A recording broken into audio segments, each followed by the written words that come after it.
ભારત વિકાસ પરિષદ કચ્છ દ્વારા રવિવારે મુન્દ્રાના બારોઈ રોડ પર આવેલ ખાનગી આર્કેડ ખાતે પ્રાંતીય અભ્યાસ વર્ગનું આયોજન કરવામાં આવ્યું હતું.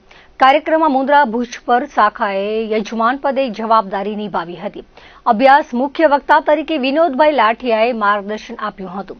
અતિથિ વિશેષ તરીકે નરેન્દ્રભાઈ ભાડલિયા, અરવિંદભાઈ તુવર, જખાભાઈ હુંબલ અને સોનલબેન બોંડ ઉપસ્થિત રહી પોતાના વક્તવ્યોથી કાર્યકરોને પ્રેરિત કર્યા હતા.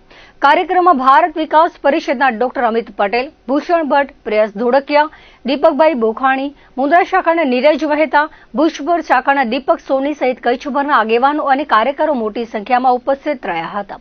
અભ્યાસ વર્ગ દ્વારા સંસ્થાના કાર્યને વધુ ગતિશીલ બનાવવા તથા કાર્યકરોમાં નવી ઉર્જા અને દિશા પ્રદાન કરવાનો ઉદ્દેશ્ય વ્યક્ત કરવામાં આવ્યો હતો. ભારત વિકાસ પરિષદ એક રાષ્ટ્રીય સંગઠન છે અને આખા દેશમાં એની 1600 જેટલી બ્રાન્ચો છે અને 10 ક્ષેત્રોમાં વહેંચાયેલું છે. એના 80 પ્રાંત છે.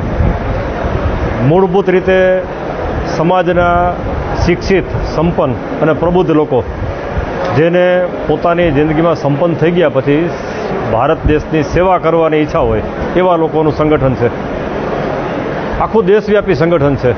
એટલે એની અંદર સમાજના વિવિધ પ્રકારના શિક્ષિત, સંપન્ન, પ્રબુદ્ધ લોકો જોડાય છે અને જોડાય ત્યારે પોતાના સ્વખર્ચે અને પોતાનો સમય આ આપીને સમાજના સારા કામો કરવા, એટલે સમાજના જે વંચિત લોકો છે, સમાજમાં જ્યાં સેવાની જરૂરિયાત છે, સમાજમાં જ્યાં પર્યાવરણની જરૂરિયાત છે, એ બધી જરૂરિયાતો માટે પોતાનો સમય અને પોતાનું તન, મન, ધનથી સેવા કરે છે.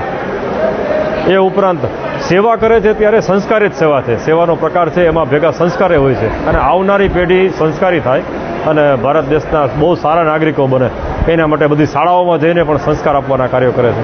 અને મહિલાઓ પણ આમાં સરખે ભાગે કામગીરી કરે છે, સેવાની કામગીરી. મુન્દ્રા ખાતે જે કચ્છ પ્રાંતનો અભ્યાસ વર્ગ થયો છે એની અંદર ક્ષેત્રીય અધિકારીઓ પણ પધાર્યા છે અને મુખ્યત્વે તો જે આ બોર્ડની અંદર દેખાય છે કે જે સ્તંભ 5 સેવા, સંપર્ક, સહયોગ, સંસ્કાર અને સમર્પણ, આ 5 સ્તંભો ઉપર ચાલતું ભારત વિકાસ પરિષદ એક સંગઠન છે એ જેમાં વ્યક્તિ નિર્માણ તો ખરું જ, સાથે સાથે વ્યક્તિ નિર્માણની સાથે રાષ્ટ્ર નિર્માણમાં પણ લોકો જોડાય એ ભાવના સાથે આ કાર્યશાળાનું આયોજન કરવામાં આવ્યું છે. એમાં બધા જ આખા કચ્છની અંદર જે 13 શાખાઓ છે, 1 વર્ષ પહેલાં 9 શાખાઓ હતી, વર્તમાનની અંદર જ્યારે 13 શાખાઓ છે, 13 શાખાઓમાંથી વિવિધ કારોબારી સભ્યો અહીંયા ઉપસ્થિત રહ્યા છે.